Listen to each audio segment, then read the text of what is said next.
Demandez ce qui vous a marqué dans l'actualité de la semaine. La déliquescence, la pauvreté des gens. Tous les capitalistes libre-échangistes, libre-marchandises le disent maintenant, il faut contrôler le marché. Est-ce qu'il y a des choses qui t'ont marqué dans l'actualité de cette semaine, toi Écoute, il y a plein de choses qui m'ont marqué. Il y a eu la mort d'Hugo Chavez. Je pense que c'est pas le plus grand des démocrates, mais bon, je pense qu'il a quand même fait des choses tout à fait positives. Après, Après, il a eu des amis un peu douteux. Il a eu des amis très douteux, c'est le moins qu'on puisse dire. Pour la mort de Chavez, ça c'est normal. Hein. On va changer de sujet. T'es touché? Oh oui.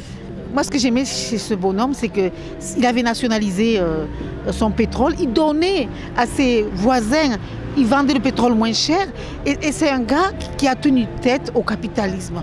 C'était vraiment... Et puis, le pauvre avait une vitalité avec Chavez. Le pauvre existait. C'était un gars du peuple. C'est ni le saint, ni le diable. Hein. La journée de la femme, excusez-moi, mais franchement, les femmes, c'est leur journée tous les jours. Hein. Elles existent tous les jours. Hein. Donc tu veux dire qu'il n'y a pas besoin... La fête des grands-mères, c'est tous les jours. La fête des pères, c'est tous les jours. C'est un peu commercial. Pour moi, la femme, ce serait un peu plus souvent et plus régulièrement. Ouais, le 8 mars, c'était une journée importante. C'est important pour toi. Et comme on dit, le 8 mars, c'est toute l'année. Hein. En fait, beaucoup de femmes ont défilé sur des podiums pour la journée de la femme pendant la Fashion Week. Je pense que c'est important aujourd'hui.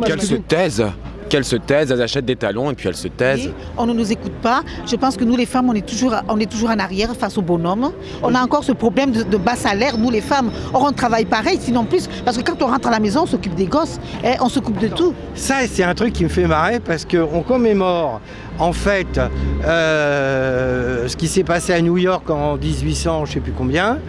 Et qu'est-ce qui s'est passé en 1800 ? Eh ben, y a des femmes qui travaillaient dans une usine qui se sont révoltées et le patron a mis le feu à l'usine. Je pense qu'aujourd'hui, s'il y a beaucoup de viols, ça ne m'étonne pas parce que c'est aussi un problème économique. Même aller voir une prostituée, ça coûte cher.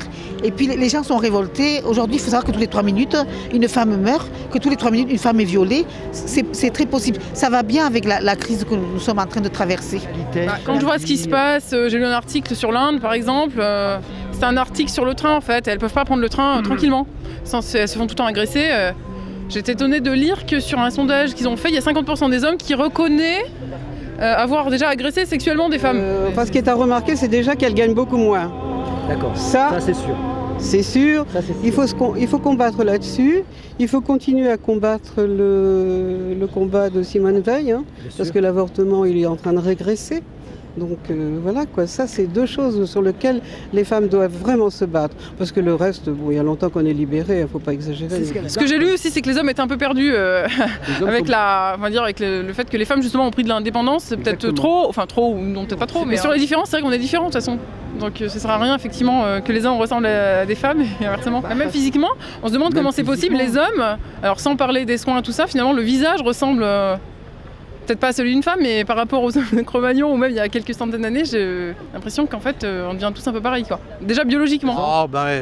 Essel, c'était un vieux monsieur qui a marqué l'histoire parce qu'il a été résistant. Essel évidemment avait quand même malgré tout, c'était une tête, c'était beaucoup de choses et puis c'était vraiment un porte-drapeau.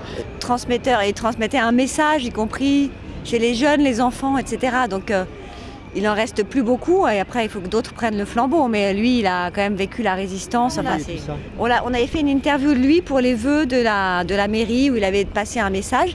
Et il venait de sortir son bouquin Indignez-vous. Et j'avais bien aimé cette rencontre. Et bon, puis son petit fascicule là que tout le monde a lu, que moi j'ai lu. C'était quand même très, très chouette qu'un homme de cet âge-là dise aux gens. De s'indigner quoi. Enfin, après bon, c'est à chacun de s'indigner et puis de dépasser l'indignation pour aller plus loin. Hein. Bon, après il est mort âgé, c'est normal, c'est la vie. Mais c'est vrai que c'était quand même un symbole, hein, ce mec.